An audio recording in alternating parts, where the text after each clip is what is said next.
जय श्री राम मित्रों, ये हमारे राष्ट्र का दुर्भाग्य है कि जो राष्ट्र अपने आप में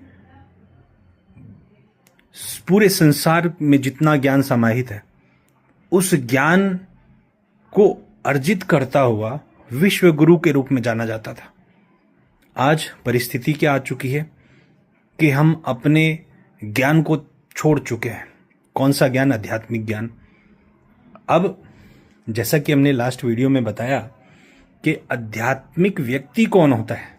सब लोग अपने आप को आध्यात्मिक व्यक्ति बोलते हैं, सब लोग A to Z। क्या हम आध्यात्मिक हैं? हम सनातनी हैं? तो आध्यात्मिक होना और सनातनी होना, क्या हम समझते हैं कि कौन व्यक्ति आध्यात्मिक और सनातनी होता है? शास्त्र जिसको बोलेंगे वो आध्यात्मिक और सनातनी है। लास्ट वीडियो में हमने बताया कि आध्यात्मिक व्यक्ति की डेफिनेशन क्या है, उसकी परिभाषा क्या है।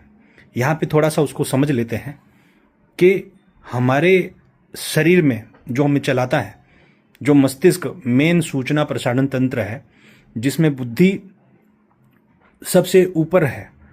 बुद्धि जब जब इंद्रियों और मन के प्रभाव में काम करती है तो व्यक्ति का आध्यात्मिकता उसके पास नहीं रहती, और जब जब ये सत्ता इंद्रियों और मन से छुड़ाकर हम सत्ता सौंप देते हैं किसको? आत्मा को। तो जैसे ही आत्मा को बुद्धि की सत्ता, बुद्धि का साम्राज्य आत्मा को सौंप दिया जाता है, तो वहां पे बुद्धि विवेकवान हो जाती है और वहां पे आधिपत्य हो जाता है। किसका? बुद्धि का आधिपत्य हो जाता है आत्मा के पास। तो आधिपत्य और आत्मा दो शब्दों के संचय से, संधि से बना है अध्यात्म। जो मनुष्य अपनी बुद्धि की सत्ता इंद्रियों से और मन से छुड़वा के आत्मा को सौंपता हुआ मस्तिष्क को, बुद्धि को विवेकवान बना लेता है, वो आध्यात्मिक व्यक्ति है। ऐसे ही हम आगे बढ़ते हैं मित्रों कि हम समझते हैं मंदिर सब लोग जाते हैं, और मंदिर जाते हुए वही सोचते हैं कि वहाँ पे कोई ईश्वर है। जिस भी ईश्वर के मंदिर में जाते हैं, नो डाउट ईश्वर तो हैं, लेकिन उनकी भाव जो होते हैं, उनके भाव वो कैसे होते हैं कि फॉर एग्जाम्पल बजरंग बली के मंदिर गए और देखे कि हनुमान जी सामने हैं, लेकिन वहाँ के देखने के भाव में मेन मैटर करता है। वहाँ पे वो सोचते हैं कि भगवान को, बजरंग बली को हमने देख लिया और बजरंग बली ने हमें देख लिया, इससे बस उद्धार हो गया, परम सिद्धि मिल गई। ऐसा नहीं है। हमें तपस्या करनी पड़ती है, आराधना साधना करनी पड़ती है किसी भी सिद्धि की प्राप्ति के लिए।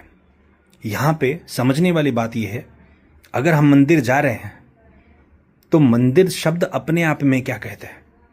मंदिर शब्द अपने आप में मित्रों ये कहता है कि मन के द्वार से जो आगे बढ़ता हुआ बुद्धि का आधिपत्य, बुद्धि का साम्राज्य जो आत्मा को सौंप दे, वो महान, वो मंदिर में जाने वाला मनुष्य ही ईश्वर के फल को, ईश्वर के दिए हुए आशीर्वाद को प्राप्त कर सकता है। और मंदिर शब्द अपने आप में मन के द्वार से परे ले जाने वाला साधन है। तो यहाँ पे मंदिर दो शब्दों का संधि है, मन और द्वार। जो इंद्रियां हैं, फिर उसके बाद मन है, मन के द्वार से परे ले जाने वाला। आपको मंदिर मन से ऊपर उठा के आत्मा के साम्राज्य में ले जाता है, ये मंदिर का काम है।